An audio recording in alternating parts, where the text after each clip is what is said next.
ಎಲ್ಲರಿಗೂ ನಮಸ್ಕಾರ.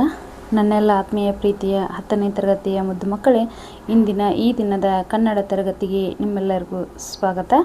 ಮಕ್ಕಳೇ, ನಾವು ಕಳೆದ ದಿನ ತರಗತಿಯಲ್ಲಿ 10ನೇ ತರಗತಿಯ ಕನ್ನಡ ಭಾಷಾ ಪಠ್ಯ ಪುಸ್ತಕದಲ್ಲಿರುವಂತಹ ಕುವೆಂಪುರವರು ರಚನೆ ಮಾಡಿರುವಂಥ ಹಸುರು ಅನ್ನುವಂಥ ಒಂದು ಪಾಠದ ಬಗ್ಗೆ ನಾವು ಅಭ್ಯಾಸವನ್ನು ಮಾಡಿದ್ವಿ. ಕವಿ ಪರಿಚಯವನ್ನು ನೋಡ್ಕೊಂಡಿದ್ವಿ. ಅದಾದಮೇಲೆ ಪದಗಳ ಅರ್ಥವನ್ನು ಕೂಡ ನಾವು ನೋಡಿದ್ವಿ.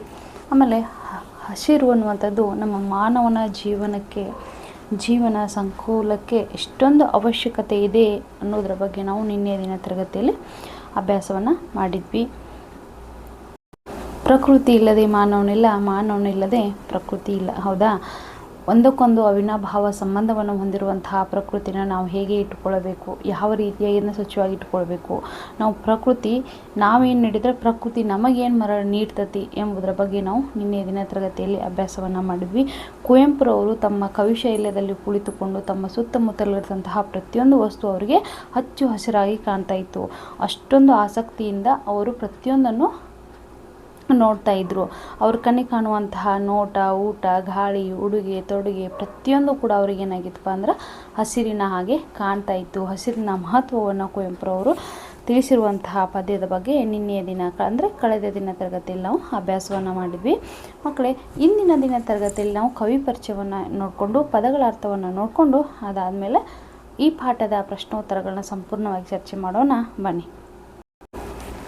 ತರಗತಿ 10ನೇ ತರಗತಿ, ವಿಷಯ ಕನ್ನಡ, ಪಾಠದ ಹೆಸರು ಹಸುರು. ಕೃತಿಕಾರರ ಪರಿಚಯ. ಕುವೆಂಪು ಕಾವ್ಯನಾಮದಿಂದ ಪ್ರಸಿದ್ಧರಾದ ಕುಪ್ಪಳ್ಳಿ ವೆಂಕಟಪ್ಪ ಪುಟ್ಟಪ್ಪರವರು ಮಲೆನಾಡ ಮಡಿಲಾದ ಶಿವಮೊಗ್ಗ ಜಿಲ್ಲೆಯ ತೀರ್ಥಹಳ್ಳಿ ಸಮೀಪದ ಕುಪ್ಪಳ್ಳಿಯವರು. ಜನನ 1904 ಡಿಸೆಂಬರ್ 29ರಂದು ಮಹಾರಾಜ ಕಾಲೇಜಿನಲ್ಲಿ ಪ್ರಾಧ್ಯಾಪಕರಾಗಿ, ಪ್ರಿನ್ಸಿಪಾಲರಾಗಿ, ಮೈಸೂರು ವಿಶ್ವವಿದ್ಯಾನಿಲಯದ ಕುಲಪತಿಗಳಾಗಿ ನಿವೃತ್ತರಾದರು. ಆಧುನಿಕ ಕನ್ನಡ ಸಾಹಿತ್ಯದ ಕವಿಗಳಲ್ಲಿ ಅಗ್ರಗಣ್ಯರಾದ ಕುವೆಂಪು ಅವರು ಕನ್ನಡ ಸಾಹಿತ್ಯದ ಎಲ್ಲ ಪ್ರಕಾರಗಳಲ್ಲಿಯೂ ಕೃತಿ ರಚಿಸಿದ್ದಾರೆ.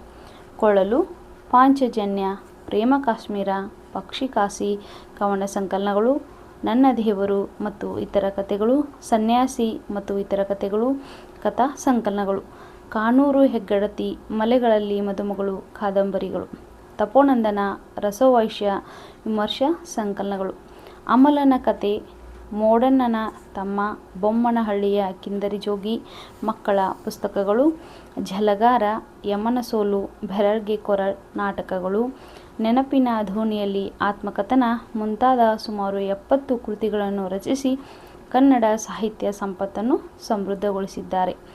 ಶ್ರೀ ರಾಮಾಯಣ ದರ್ಶನಂ ಮಹಾಕಾವ್ಯಕ್ಕೆ ಕೇಂದ್ರ ಸಾಹಿತ್ಯ ಅಕಾಡೆಮಿ ಪ್ರಶಸ್ತಿ ಮತ್ತು 1968ರಲ್ಲಿ ಭಾರತೀಯ ಜ್ಞಾನಪೀಠ ಪ್ರಶಸ್ತಿ ದೊರಕಿದೆ. ಧಾರವಾಡದಲ್ಲಿ ನಡೆದ 1957ರ 39ನೆಯ ಸಾಹಿತ್ಯ ಸಮ್ಮೇಳನದ ಅಧ್ಯಕ್ಷತೆ ವಹಿಸಿದ್ದರು. ಇವರಿಗೆ 1964ರಲ್ಲಿ ರಾಷ್ಟ್ರಕವಿ, 1988ರಲ್ಲಿ ಪಂಪ ಪ್ರಶಸ್ತಿ, 1991ರಲ್ಲಿ ಪದ್ಮವಿಭೂಷಣ ಪ್ರಶಸ್ತಿ ದೊರೆತಿದೆ. ಅಲ್ಲದೆ ಮೈಸೂರು, ಕರ್ನಾಟಕ, ಬೆಂಗಳೂರು ಮತ್ತು ಗುಲ್ಬರ್ಗಾ ವಿಶ್ವವಿದ್ಯಾನಿಲಯಗಳಿಂದ ಗೌರವ ಡಾಕ್ಟರೇಟ್ ಸಂದಿದೆ. 1992ರಲ್ಲಿ ಕರ್ನಾಟಕ ರತ್ನ ಪ್ರಶಸ್ತಿ ಲಭಿಸಿದೆ. ಪ್ರಸ್ತುತ ಪದ್ಯ ಭಾಗವನ್ನು ಕುವೆಂಪು ಅವರ ಪಕ್ಷಿಕಾಶಿ ಕವನ ಸಂಕಲನದಿಂದ ಆಯ್ದುಕೊಳ್ಳಲಾಗಿದೆ. ಪದಗಳ ಅರ್ಥವನ್ನು ನೋಡಿ. ಅಶ್ವಯುಜ, ಚೈತ್ರದಿಂದ 7ನೆಯ ಮಾಸ ಅಶ್ವಯುಜ. ಇಳೆ, ಭೂಮಿ. ಎಲರ್ ಅಂದರೆ ಗಾಳಿ. ಕೊನೆ ಅಂದರೆ ಗೊನೆ. ತಿರೆ ಅಂದರೆ ಭೂಮಿ. ನವಧಾತ್ರಿ ಅಂದರೆ ಹೊಸದಾಗಿ ಕಾಣುವಂತಹ ಭೂಮಿ. ಮಕಮಲ್ಲು, ನಯವಾದಂಥ ಬಟ್ಟೆ, ಹುಲ್ಲಿನ ಮಕಮಲ್ಲು ಅಥವಾ ಹುಲ್ಲು ಹಾಸು. ವನದಿ ಅಂದ್ರೆ ಸಮುದ್ರ, ಹಸುರಿನ ಸಮುದ್ರ. ಶ್ಯಾಮಲ್ ಅಂದ್ರೆ ಕಪ್ಪು, ನೀಲ. ಶಾಲಿವನ ಅಂದ್ರೆ ಭತ್ತದ ಗದ್ದೆ. ಹೊಸ ಪಚ್ಚ ಅಂದ್ರೆ ಹೊಸ ಹಸುರು, ಎಳೆಯ ಚಿಗುರು. ಕೊಟ್ಟಿರುವ ಪ್ರಶ್ನೆಗಳಿಗೆ ಒಂದು ವಾಕ್ಯದಲ್ಲಿ ಉತ್ತರಿಸಿ. ಮೊದಲನೆಯ ಪ್ರಶ್ನೆ, ಅಶ್ವಯುಜದ ಭತ್ತದ ಗದ್ದೆಯ ಬಣ್ಣ ಯಾವ ಹಸುರಿನಂತಿದೆ? ಉತ್ತರ, ಅಶ್ವಯುಜದ ಭತ್ತದ ಗದ್ದೆಯ ಬಣ್ಣ ಗಿಳಿಯ ಹಸುರಿನಂತಿದೆ. ಎರಡನೆಯ ಪ್ರಶ್ನೆ, ಕವಿಯು ನೋಡಿದ ಅಡಿಕೆಯ ತೋಟ ಎಲ್ಲಿದೆ? ಉತ್ತರ, ಕವಿಯು ನೋಡಿದ ಅಡಿಕೆಯ ತೋಟ ವನದಂಚಿನಲ್ಲಿದೆ. ಮೂರನೆಯ ಪ್ರಶ್ನೆ, ಹಸುರು ಎಂಬುದು ಯಾವುದನ್ನು ಕಂಡು ಪ್ರೇರಿತವಾದ ಕವನವಾಗಿದೆ? ಉತ್ತರ, ಹಸುರು ಕವನವು ಆಶ್ವಯುಜ ಮಾಸದ ನವರಾತ್ರಿಯಲ್ಲಿ ಪ್ರಕೃತಿಯ ಹಚ್ಚ ಹಸಿರನ್ನು ಕಂಡು ಪ್ರೇರಿತವಾದ ಕವನವಾಗಿದೆ. ನಾಲ್ಕನೆಯ ಪ್ರಶ್ನೆ, ಕವಿಗೆ ಹುಲ್ಲಿನ ಹಾಸು ಯಾವ ರೀತಿ ಕಂಡಿದೆ? ಉತ್ತರ, ಕವಿಗೆ ಹುಲ್ಲಿನ ಹಾಸು ಮಕ್ಕಮಲ್ಲಿನ ಹೊಸಪಚ್ಚೆಯ ಝಮಖಾನೆಯ ರೀತಿ ಕಂಡಿದೆ. ಕೊಟ್ಟಿರುವ ಪ್ರಶ್ನೆಗಳಿಗೆ 3-4 ವಾಕ್ಯಗಳಲ್ಲಿ ಉತ್ತರಿಸಿ. ಮೊದಲನೆಯ ಪ್ರಶ್ನೆ, ಕವಿಗೆ ಯಾವ್ಯಾವುದರಲ್ಲಿ ಆಗಸದಿಂದ ಬಿಸಿಲವರೆಗೂ ಹಸಿರು ಕಾಣುತ್ತಿದೆ? ಉತ್ತರ, ಕವಿಗೆ ನವರಾತ್ರಿಯಲ್ಲಿ ಹಸಿರಿನಿಂದ ಕಂಗೊಳಿಸುವ ಭೂಮಿಯಲ್ಲಿ, ನೀಲ ಸಮುದ್ರದಲ್ಲಿ, ಹಸುರಾದ ಕವಿಯ ಹೃದಯಕ್ಕೆ ಆಗಸ ಮುಗಿಲು, ಗದ್ದೆಯ ಬಯಲು, ಮಲೆ, ಕಣಿವೆ, ಸಂಜೆಯ ಬಿಸಿಲು, ಕಾಡಂಚಿನ ಅಡಿಕೆಯ ತೋಟ, ಹೂವಿನ ಕಂಪಿನಲ್ಲಿ, ಎಲರಿನ ತಂಪಿನಲ್ಲಿ, ಹಕ್ಕಿಯ ಕೊರಳಿನಲ್ಲಿ, ಹೀಗೆ ಆಗಸದಿಂದ ಬಿಸಿಲವರೆಗೂ ಕವಿಗೆ ಹಸಿರು ಕಾಣುತ್ತಿದೆ. ಎರಡನೆಯ ಪ್ರಶ್ನೆ, ಹಸಿರು ಸಕಲೇಂದ್ರಿಯಗಳನ್ನು ವ್ಯಾಪಿಸಿದೆ ಎಂಬುದನ್ನು ಕವಿಯು ಹೇಗೆ ವರ್ಣಿಸಿದ್ದಾರೆ? ಉತ್ತರ, ಹಸುರಾದ ಭೂಮಿ, ಆಗಸ, ಮುಗಿಲು, ಗದ್ದೆಯ ಬಹಿಲು, ಮಲೆ, ಕಣಿವೆ, ಸಂಜೆಯ ಬಿಸಿಲು, ಕಾಡಂಚಿನ ಅಡಿಕೆಯ ತೋಟ ಇವೆಲ್ಲ ಕಣ್ಣಿಗೆ ಗೋಚರವಾದರೆ, ಹೂವಿನ ಕಂಪಿನ ಹಸಿರು ಮೂಗಿಗೆ, ಎಲರಿನ ತಂಪಿನ ಸ್ಪರ್ಶ ಚರ್ಮಕ್ಕೆ, ಹಕ್ಕಿಯ ಕೊರಳಿನ ಚಿಲಿಪಿಲಿ ಗಾನ ಕಿವಿಗೆ, ಶ್ಯಾಮಲ ಸಮುದ್ರದ ಹಸಿರು ಕವಿಯಾತ್ಮಕ್ಕೆ ರಸಪಾನ ಮಾಡಿದಂತಾದುದು. ನಾಲಿಗೆಗೆ, ಹೀಗೆ ಪ್ರಕೃತಿಯ ಹಸಿರು ಸಕಲ ಇಂದ್ರಿಯಗಳನ್ನು ವ್ಯಾಪಿಸಿದೆ ಎಂಬುದನ್ನು ಕವಿ ಕುವೆಂಪು ಅವರು ಅಭೂತಪೂರ್ಣವಾಗಿ ವರ್ಣಿಸಿದ್ದಾರೆ. ಮೂರನೆಯ ಪ್ರಶ್ನೆ, ಕವಿಯಾತ್ಮವು ಹಸಿರುಗಟ್ಟಲು ಕಾರಣವಾದ ಹಿನ್ನೆಲೆ ಅಂಶಗಳೇನು? ಉತ್ತರ, ಕವಿಯಾತ್ಮವು ಹಸಿರುಗಟ್ಟಲು ಆಶ್ವಯುಜ ಮಾಸದ ನವರಾತ್ರಿಯಲ್ಲಿ ವಿಶಾಲವಾದ ಶ್ಯಾಮಲ ಕಡಲು, ಹಸುರಾಗಸ, ಹಸಿರು ಮುಗಿಲು, ಹಸಿರು ಗದ್ದೆಯ ಬಯಲು, ಹಸುರಿನ ಮಲೆ, ಹಸಿರು ಕಣಿವೆ, ಸಂಜೆಯ ಬಿಸಿಲು, ಅಶ್ವಯುಜದ ಶಾಲಿವನದ ಗಿಳಿಯ ಹಸಿರು ಬಣ್ಣದ ನೋಟ, ಕಾಡಂಚಿನಲ್ಲಿ ಫಲಭರಿತ ಅಡಿಕೆಯ ತೋಟ, ಹುಲ್ಲಿನ ಮಕ್ಕಮಲ್ಲಿನ ಹೊಸ ಪಚ್ಚೆಯ ಝಮಖಾನೆ ಪಸರಿಸಿದಂತೆ ಭೂಮಿಯು ಹಸಿರುಟ್ಟಿದ್ದು, ಹೊಸ ಹೂವಿನ ಕಂಪು, ತಂಗಾಳಿಯ ತಂಪು, ಹಕ್ಕಿಯ ಇಂಪಾದ ಗಾನ, ಎತ್ತೆತ್ತ ನೋಡಿದರೂ ಹಸಿರು ಹಸಿರು ಹಸಿರು ಇವೆಲ್ಲ ಕವಿಯಾತ್ಮವು ಹಸಿರುಗಟ್ಟಲು ಕಾರಣವಾದ ಹಿನ್ನೆಲೆ ಅಂಶಗಳಾದವು. ಕೊಟ್ಟಿರುವ ಪ್ರಶ್ನೆಗಳಿಗೆ 8-10 ವಾಕ್ಯಗಳಲ್ಲಿ ಉತ್ತರಿಸಿ. ಮೊದಲನೇ ಪ್ರಶ್ನೆ, ಹಸಿರು ಕವನದ ರೀತ್ಯ ಎಲ್ಲೆಲ್ಲಿ ಹಸಿರು ವ್ಯಾಪಿಸಿದೆ ಎಂಬುದನ್ನು ವಿವರಿಸಿ. ಮೊದಲನೇ ಪ್ರಶ್ನೆ, ಹಸಿರು ಕವನವು ಆಶ್ವಯುಜ ಮಾಸದ ನವರಾತ್ರಿಯಲ್ಲಿ ಪ್ರಕೃತಿಯಲ್ಲಿ ಹೆಪ್ಪುಗಟ್ಟಿದ ಹಚ್ಚ ಹಸಿರನ್ನು ಕಂಡು ಪ್ರೇರಿತವಾದ ಕವನವಾಗಿದೆ. ಇದು ಕುವೆಂಪು ಅವರ ಸ್ಥಳವಾದ ಮಲೆನಾಡಿನ ಕುಪ್ಪಳಿಯ ಕವಿಶೈಲ್ಯದಲ್ಲಿ ಅವರಿಗುಂಟಾದ ಸೌಂದರ್ಯಾನುಭವ, ಪ್ರಕೃತಿ, ಅಲ್ಲಿಯ ಹಸಿರುಗಳೊಂದಿಗೆ ಕುವೆಂಪು ಹೊಂದಿದ ಸಮೀಪ ಸಂಬಂಧವನ್ನು ತೋರಿಸುತ್ತದೆ. ವಿಶಾಲವಾದ ಕವಿಯಾತ್ಮವು ಹಸಿರುಗಟ್ಟಲು ಆಶ್ವಯುಜ ಮಾಸದ ನವರಾತ್ರಿಯ ದಿನದಲ್ಲಿ ಹೊಸ ಚಿಗುರಿನಿಂದ ಕೂಡಿದ ಭೂಮಿಯಲ್ಲಿ ಕಡಲು ಹಸುರಾಗಿರುವುದನ್ನು ನೋಡಿ ಕವಿಯ ಆತ್ಮವನ್ನು ರಸಪಾನದಲ್ಲಿ ಮಿಂದಿದ್ದು, ಆಗಸದಲ್ಲಿ, ಮುಗಿಲಿನಲ್ಲಿ, ಗದ್ದೆಯ ಬಯಲಿನಲ್ಲಿ, ಬೆಟ್ಟ ಗುಡ್ಡಗಳಲ್ಲಿ, ಕಣಿವೆಗಳಲ್ಲಿ ಸಂಜೆಯ ಬಿಸಿಲಿನಲ್ಲಿ ಹಸಿರು ಹರಡಿತ್ತು. ಹಾಗೆಯೇ ಆಶ್ವಯುಜ ಮಾಸದಲ್ಲಿ ಭತ್ತದ ಗದ್ದೆಗೆ ಮುತ್ತುವ ಗಿಳಿಗಳ ಹಸಿರು ಬಣ್ಣದ ನೋಟ, ಅದರ ಪಕ್ಕದಲ್ಲೇ ಕಾಡಂಚಿನಲ್ಲಿ ಫಲಭರಿತ ಅಡಿಕೆಯ ತೋಟ, ಹುಲ್ಲಿನ ಮಖಮಲ್ಲಿನ ಹೊಸ ಪಚ್ಚೆಯ ಝಮಖಾನೆ ಹರಡಿದಂತೆ ಭೂಮಿಯು ಹಸಿರಿನಿಂದ ಮೈಮುಚ್ಚಿರಲು ಕವಿಗೆ ಬೇರೆ ಬಣ್ಣಗಳೇ ಕಾಣದಾದವು. ಹೊಸ ಹೂವಿನ ಕಂಪು, ತಂಗಾಳಿಯ ತಂಪು, ಹಕ್ಕಿಯು ಇಂಪಾದ ಗಾನ, ಅತ್ತ ಇತ್ತ ಎತ್ತ ನೋಡಿದರೂ ಹಸಿರು ಹಸಿರು ಹಸಿರು. ಇದನ್ನು ನೋಡಿದ ಕವಿಯಾತ್ಮವು ಹಸಿರು ಗಟ್ಟಿತು. ಕವಿಯ ದೇಹದಲ್ಲೂ ಹಸಿರು ರಕ್ತವೇ ಹರಿದಾಡಿತು ಎಂದು ಹಸಿರು ವ್ಯಾಪಿಸಿದ ಬಗೆಯನ್ನು ಕವಿ ವರ್ಣಿಸಿದ್ದಾರೆ. ಎರಡನೆಯ ಪ್ರಶ್ನೆ, ಪ್ರಕೃತಿಯ ಹಸಿರು ಜೀವ ಜಗತ್ತಿಗೆ ಎಷ್ಟು ಮುಖ್ಯ ಎಂಬುದನ್ನು ಕುರಿತು ನಿಮ್ಮ ಅಭಿಪ್ರಾಯಗಳನ್ನು ಬರೆಯಿರಿ.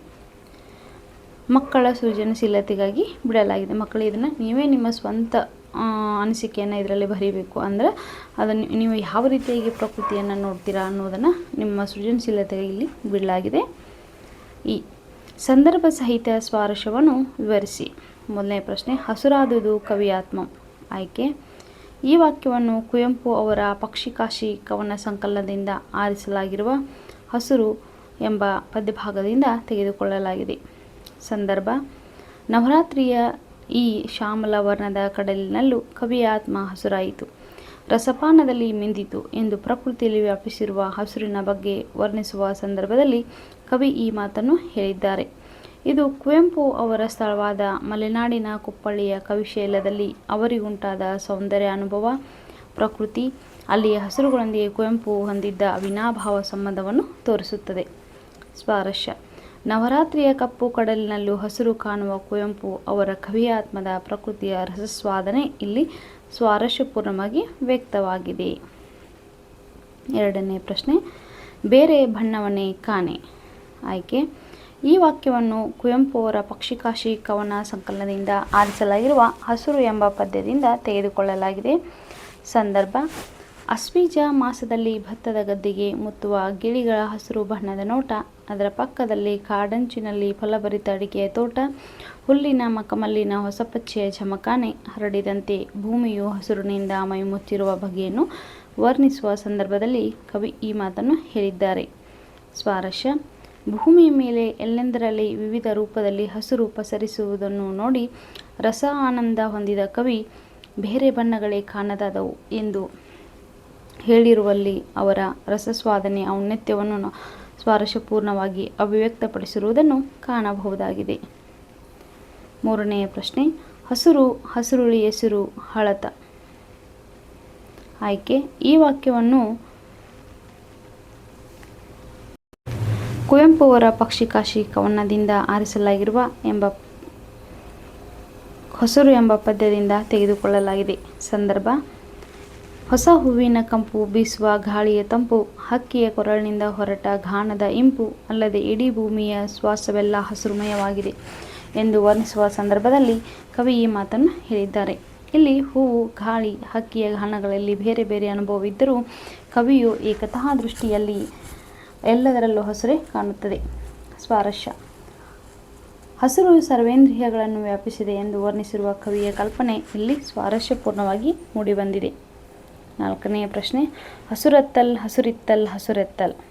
ಆಯ್ಕೆ: ಈ ವಾಕ್ಯವನ್ನು ಕುವೆಂಪು ಅವರ ಪಕ್ಷಿಕಾಶಿ ಕವನ ಸಂಕಲನದಿಂದ ಆರಿಸಲಾಗಿರುವ ಹಸುರು ಎಂಬ ಪದ್ಯದಿಂದ ತೆಗೆದುಕೊಳ್ಳಲಾಗಿದೆ. ಸಂದರ್ಭ: ಅತ್ತ ಇತ್ತ ಎತ್ತಲೂ ಹಸುರೇ ಆವರಿಸಿರುವುದನ್ನು ಕವಿ ದೃಷ್ಟಿಯಿಂದ ನೋಡಿದ ಕುವೆಂಪು ಅವರು ಕಡಲಿನಲ್ಲಿ ಎಲ್ಲೆಲ್ಲೂ ಹಸುರೇ ಹಸುರು, ಕವಿಯ ಆತ್ಮ ಹಸುರು ನೆತ್ತರಿನಿಂದ ಹಸುರುಗಟ್ಟಿತು ಎಂದು ವರ್ಣಿಸುವ ಸಂದರ್ಭದಲ್ಲಿ ಈ ಮಾತನ್ನು ಹೇಳಿದ್ದಾರೆ. ಎಲ್ಲೆಲ್ಲೂ ಹಸುರನ್ನು ಕಂಡ ಕವಿಯ ಆತ್ಮವು ಹಸುರುಗಟ್ಟಿತಲ್ಲದೆ ಅವರ ದೇಹದಲ್ಲಿನ ರಕ್ತವೂ ಹಸುರೇ ಎಂದು ವರ್ಣಿಸಿದ್ದಾರೆ. ಸ್ವಾರಸ್ಯ: ಹಸುರು ಕೇವಲ ಸಸ್ಯವರ್ಗಕ್ಕೆ ಮಾತ್ರ ಸೀಮಿತವಲ್ಲ, ಇಡೀ ಪ್ರಕೃತಿಯ ಚೈತನ್ಯಕ್ಕೆ ಅಧಿಕರಣ. ಪ್ರಕೃತಿಗಷ್ಟೇ ಅಲ್ಲದೆ ರಕ್ತದಲ್ಲೂ ಹಸುರು ವ್ಯಾಪಿಸಿದೆ ಎಂದು ಸ್ವಾರಸ್ಯಪೂರ್ಣವಾಗಿದೆ. ಮಕ್ಕಳೇ, ಇಂದಿನ ತರಗತಿಯಲ್ಲಿ ನಾವು ಹಸುರು ಎಂಬ ಪದ್ಯಭಾಗದ ಸಂಪೂರ್ಣ ಪ್ರಶ್ನೋತ್ತರಗಳನ್ನು ಚರ್ಚೆ ಮಾಡಿದ್ದೀವಿ. ಇಂದಿನ ತರಗತಿ ನಿಮ್ಮೆಲ್ಲರಿಗೂ ಅರ್ಥವಾಗಿದೆ ಎಂದು ನಾನು ಭಾವಿಸ್ತಾ ಇಂದಿನ ತರಗತಿಗೆ ವಿರಾಮವನ್ನು ಹೇಳುತ್ತೇನೆ. ಇಲ್ಲಿಯವರೆಗೂ ನನ್ನ ತರಗತಿಯನ್ನು ವೀಕ್ಷಣೆ ಮಾಡಿದ್ದಕ್ಕೆ ನಿಮ್ಮೆಲ್ಲರಿಗೂ ಧನ್ಯವಾದಗಳನ್ನು ತಿಳಿಸುತ್ತಾ ಎಲ್ಲರಿಗೂ ನಮಸ್ಕಾರ. Thank you.